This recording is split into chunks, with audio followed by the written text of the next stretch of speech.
বুনেছেন শহীদ জিয়া, মাঠে ছিলেন খালেদা জিয়া। উৎপাদনের অধিক ফসল বিক্রি হবে হাটে।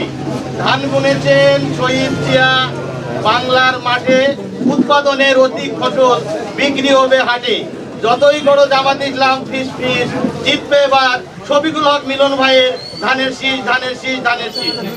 ৮ নং বরগাছি ইউনিয়নের ৩ নম্বর ওয়ার্ডে আজকের এই মাদারপাড়া সরকারি প্রাথমিক বিদ্যালয়ে যে নির্বাচনী কার্যালয় উদ্বোধন অনুষ্ঠানের সম্মানিত সভাপতি, উপস্থিত আছেন বিভিন্ন পর্যায়ের নেতৃবৃন্দ, সবাইকে জানাই বাংলাদেশ জাতীয়তাবাদী দল বরগাছি ইউনিয়ন শাখার কৃষক দলের পক্ষ থেকে সংগ্রামী শুভেচ্ছা অভিনন্দন।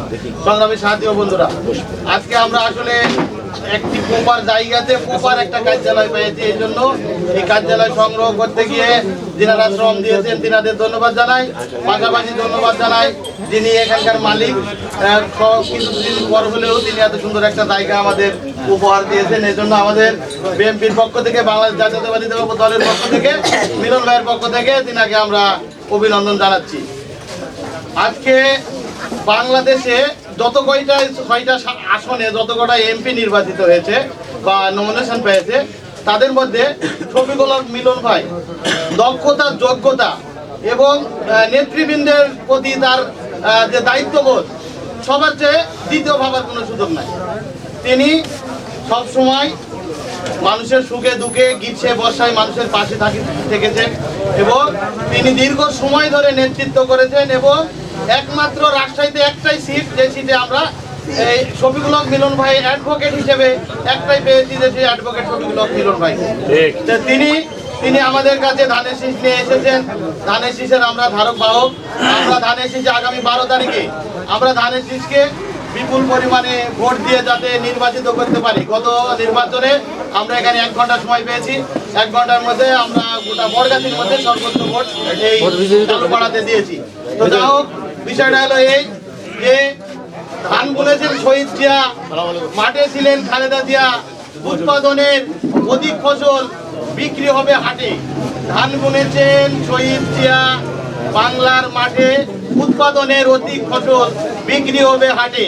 যতই বড় জামাত ইসলাম ফিস ফিস, জিতবে এবার শফিকুল হক মিলন ভাইয়ের ধানের শীষ, ধানের শীষ, ধানের শীষ। সংগ্রামী বন্ধুরা, আজকে আমরা বগুড়ার বাগবাড়ি গ্রামে জাহানারা বেগমের শহীদ প্রেসিডেন্ট জিয়াউর রহমানের, জাহানারা বেগমের গর্বে একটি মাতা, জাহানারা বেগমের গর্বে শহীদ প্রেসিডেন্ট জিয়াউর রহমান বাগবাড়ি গ্রামে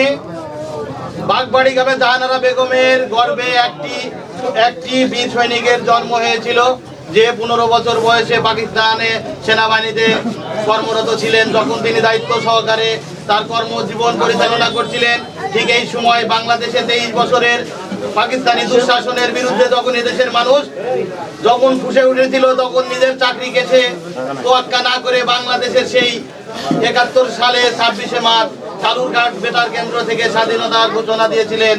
ঘোষণাটা দিয়ে তিনি কিন্তু শান্ত হননি, তিনি পালিয়ে যাননি। তিনি এই নেতৃত্ব দিয়ে দেশে স্বাধীন সার্বভৌম একটি রাষ্ট্র উপহার দিয়েছিলেন এবং বিশ্বের মানচিত্রে বাংলাদেশের মান উজ্জ্বল করেছিলেন। সেই শহীদ প্রেসিডেন্ট জিয়াউর রহমানের ধানের শীষ শফিকুল হক মিলন ভাইয়ের হাতে দিয়েছেন, যে ম্যাডাম 9 মাস স্বৈরশাসকের বিরুদ্ধে আন্দোলন সংগ্রাম করে যখন তিনি আপোষ না করে তিনি আপোষহীন নেতৃত্বে পরিণত হয়েছিলেন।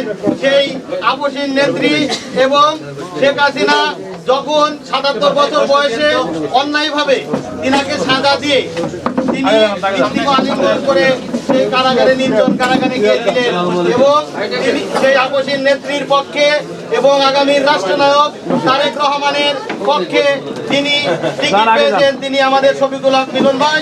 আমরা তিনাকে অবশ্যই মাঠে আমরা সংঘবদ্ধভাবে তিনাকে আজকে এই কেন্দ্রে আমরা বিপুল ভোট দিয়ে পাস করবো, এই আশা আমরা ব্যক্ত করি। পাশাপাশি একটি কথা আপনাদের বলতে চাই, সেটা হলো যে আসলে দেখেন যাদের ভোট অত্যন্ত নগণ্য, তারা কিন্তু পাস করে বসে আছে। আমরা আমাদের ভোটগুলো সংকলন করব, আমরা উন্নয়ন নিয়ে জনগণের কাছে যাব। জনগণ আমাদের ধানের শীষের উন্নয়ন আছে, ধানের শীষের কান্ডারি যিনি অ্যাডভোকেট শফিকুল হক মিলন ভাই, দীর্ঘদিন ধরে তিনি মাঠে আছেন, এত বছর থেকে মাঠে থাকা একজন সৈনিক, তিনি আমাদের মাঝে এসেছেন। একদিকে তিনি অ্যাডভোকেট, একদিকে তিনি পরিশ্রমী নেতা। তাই আগামীকাল তিনি আমাদের দিকে আসবেন। আপনারা একটা জিনিস খেয়াল রাখবেন, এই এলাকার তৃণমূল পর্যায়ে যে রাস্তাঘাট বা যে জিনিসগুলো আছে সেগুলো আমরা তার মাধ্যমে তুলে ধরবো। আগামীতে আমরা এই এলাকার উন্নয়নের জন্য তিনি আমাদের পাশে এসে দাঁড়ান এবং আমরা উন্নয়ন করে নিতে পারি।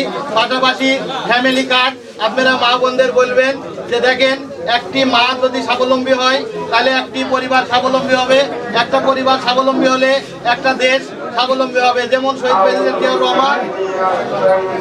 যাই হোক, আমি পরিশেষে আজকের এই অফিস উদ্বোধনের আমি শুভ কামনা করছি এবং আপনাদের সবাইকে উদাত্ত আহ্বান জানাচ্ছি, আমরা যাতে আগামী 12 তারিখে আমরা যাতে সংঘবদ্ধভাবে ধানের শীষ ভোট আমরা করতে পারি, আশাবাদ ব্যক্ত করে আমি আমার বক্তব্য শেষ করছি।